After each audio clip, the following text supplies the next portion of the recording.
ପଲ୍ଲବୀ ଆଦର୍ଶକୁ କହିଲେ, ଆଦର୍ଶ, ମୁଁ ଚାହୁଁନି ଯେ ଦାଦିମା ଏଇଠୁ ଘରୁ ଚାଲି ଯାଆନ୍ତୁ, କି ମୁଁ ଚାହୁଁନି କି ନିଲମ ଦି ଆଉ ରୁବି ମାଉସୀ ଏ ଘର ଛାଡ଼ି ଚାଲି ଯାଆନ୍ତୁ। ଆଉ ତାପରେ ଭାଇ ଯାହା ବି କହିଛନ୍ତି ସତ କଥା କହିଛନ୍ତି। ନିଲମ ଦି ବାହାରେ ରହିବା ସଙ୍ଗେ ସଙ୍ଗେ ବାହାରୁ ପିଇକି ମଧ୍ୟ ଆସୁଛନ୍ତି।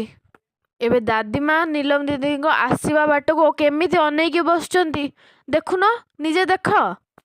ଏବେ ଦାଦିମା ଆଉ ମାଙ୍କ ଭିତରେ ବହୁତ ପାଟିତୁଣ୍ଡ ହବ। ଏବେ କ'ଣ ହବ ସେଇ କଥା ଭାବିକି ମୋତେ ବହୁତ ଚିନ୍ତା ଲାଗିଲାଣି।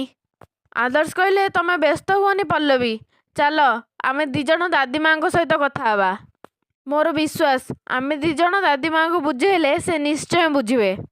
ଆଦର୍ଶ ଆଉ ପଲ୍ଲବୀ ଦିଜଣ ମିଶିକି ପିଇସି ମାଙ୍କ ସହିତ କଥା ହେଲା ପରେ ପିଇସି ମା କହିଲେ, କ'ଣ ହେଲା? ଯୋଉ ରୁବି ତମମାନଙ୍କୁ ଏତେ ହଇରାଣ କରୁଛି, ଯୋଉ ରୁବି ତମମାନଙ୍କ ସହିତ ଏତେ ଅତ୍ୟାଚାର କରୁଛି, ତମେମାନେ ତା ସାଇଡ୍ ନେଉଛ? ପଲ୍ଲବୀ, ନାତିଆ ତୁ ବି? ପଲ୍ଲବୀ କହିଲେ, ଦାଦିମା ପ୍ଲିଜ୍ ଆପଣ ଟିକେ ବହୁତ ଭଲ ଭାବରେ ବୁଝିବା ପାଇଁ ଚେଷ୍ଟା କରନ୍ତୁ। ଭାଇ ନିଲମ ଦିଦିଙ୍କ ବିଷୟରେ ଯାହା ବି କହିଲେ ଏ କଥା ଯଦି ପ୍ରମାଣ ହୋଇଯିବ ତାହେଲେ ଆପଣ ସତରେ ଏ ଘର ନିଲମ ଦିଦି ଆଉ ରୁବି ମାଉସୀଙ୍କୁ ବାହାର କରିଦେବେ। ତାପରେ ଏ ଘରେ ସମସ୍ୟା ଆହୁରି କ୍ରିଟିକାଲ ହେଇଯିବ। ମାମା ସିନା ଆପଣଙ୍କୁ କିଛି ବି କହିବେନି ଉପରୁ ଉପରୁ, କିନ୍ତୁ ଭିତରୁ ଭିତରୁ ସେ ତାଙ୍କର ଭଉଣୀ ପାଇଁ ବହୁତ ମନ ଦୁଃଖ କରିବେ। ସେ ବହୁତ କଷ୍ଟ ପାଇବେ। ପ୍ଲିଜ୍ ଆପଣ ରୁବି ମାଉସୀଙ୍କୁ ଏ ଘରୁ ବାହାର କରିବେନି। ଆଦର୍ଶ ତାପରେ ଦାଦିମାଙ୍କ ପାଖକୁ ଯାଇ କହିଲେ, ଦାଦିମା, ପଲ୍ଲବୀ ନା ସବୁବେଳେ ଏମିତି। ସେ ଯେତେ ଯାହାର ବି ତାଙ୍କର ଯିଏ ବି ଅସୁବିଧା କଲେ ବି ପଲ୍ଲବୀ କାହାର ବି ଅନିଷ୍ଟ କେବେ ବି ଚାହାନ୍ତିନି। ଦାଦିମା, ଆମେ ସମସ୍ତେ ଏବେ ଏଇଠି ଏକାଠି ହେଇଛେ, ଭଲରେ କେମିତି ପୂଜା କରିବା ଆମେ ସେଇଥିପାଇଁ ଏଇଠି ରହିଛେ।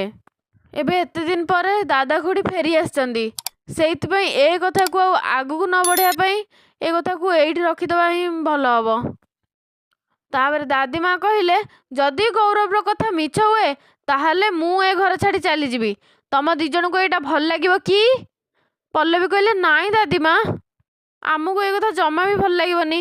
ଆଦର୍ଶ କହିଲେ, ହଁ ଦାଦିମା, ଆମେ ଯଦି ଚାହିଁଥାନ୍ତୁ ଆପଣ ଏ ଘର ଛାଡ଼ି ଚାଲିଯାଆନ୍ତୁ ତାହେଲେ ଆପଣଙ୍କୁ ଆମେ କାହିଁକି ଡାକିଥାନ୍ତୁ?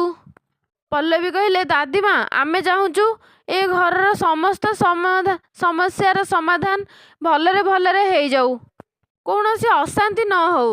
ଏ ଘରେ ଆମେ ଦିଜଣ ସମସ୍ତଙ୍କ ଠାରୁ ସାନ, ତେଣୁ ଆମ କଥା କେହି ବି ଶୁଣିବେନି।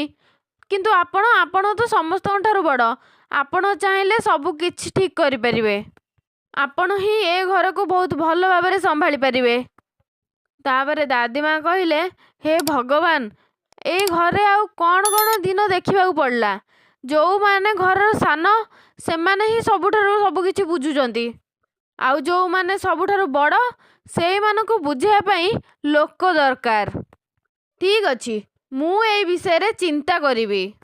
କିନ୍ତୁ ପଲ୍ଲବୀ, ଇଏ ବି ମୋର ସ୍ୱାଭିମାନର କଥା, ତେଣୁ ଏ ବିଷୟରେ ମୁଁ କିଛି ବି ଗ୍ୟାରେଣ୍ଟି ଦେଇପାରୁନି।